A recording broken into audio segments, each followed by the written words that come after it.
اب آ جائیں آپ نماز عیدین کے طریقے کے، تو وہ تو ہوتی 2 رکعت ہے، چاہے وہ عید الاضحیٰ ہو یا عید الفطر ہو، 2 رکعتیں ہوتی ہیں اور اس میں 12 تکبیرات ہوتی ہیں، جو ابو داؤد کے اندر حدیث موجود ہے، الموطا امام مالک کے اندر موجود ہے کہ 7 تکبیرات سورۃ الفاتحہ سے پہلے پہلی رکعت میں، اور 5 تکبیرات سورۃ الفاتحہ سے پہلے دوسری رکعت میں. یہ طریقہ ہے. اور اگر کوئی بھول جائے تو رکوع کے بعد بھی کر سکتا ہے. اس میں طریقہ یہی ہے کہ اللہ اکبر کہہ کے آپ نماز شروع کریں گے. اگر آپ نے وضع الیدین کیا ہے تو آپ جب تکبیرات کہیں گے اللہ اکبر تو دوبارہ ہاتھ باندھیں گے.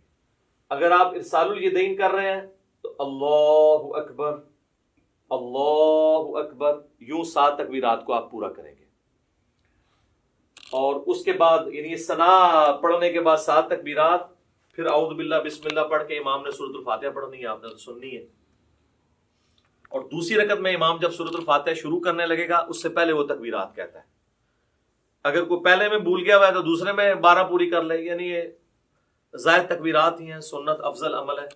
تو عید کی نماز کے اندر یہ ایک مین چیز ہے. اور عید کی نماز جمعے کی طرح دن کی نماز ہونے کے باوجود جہری نماز ہے. ویسے دن کی جتنی نمازیں ہیں وہ سرن ہیں، چاہے زور ایسا ہے. جمعے کی بلند آواز سے ہوتی ہے اور عید کی بھی اگرچہ دن کی نماز ہے لیکن وہ جہرن پڑھی جاتی ہے. اور دوسرا فرق یہ ہے کہ جمعے میں خطبہ پہلے ہوتا ہے، نماز بعد میں. اور عیدین کے اندر کیا ہوتا ہے؟ نماز پہلے خطبہ بعد. باقی وہ آل امیہ نے پہلے شروع کروا دیا تھا کیونکہ بعد میں حضرت علی کے اوپر وہ لانتے کرتے تھے، تو ظاہر سامنے تو صحابہ بیٹھے تھے. 500 تکبیروں میں باندھنے یار میں نے بتایا ہے کہ اگر ارسال الیدین کر رہے ہیں تو ارسال الیدین کریں گے، اگر وضع الیدین کرنا ہے تو وضع الیدین. چھوڑنا نہیں ہے، حنفی چھوڑتے ہیں مجھے پتا ہے. ہاں وہ میں نے کلیئر کر دیا کیا کرنا ہے، اسی لیے کہا ہے تو اس کو مزید کلیئر کرتے ہیں. تو عید کی نماز کے اندر ہمارے حنفی بھائیوں کے اندر یہ چیز موجود ہے کہ وہ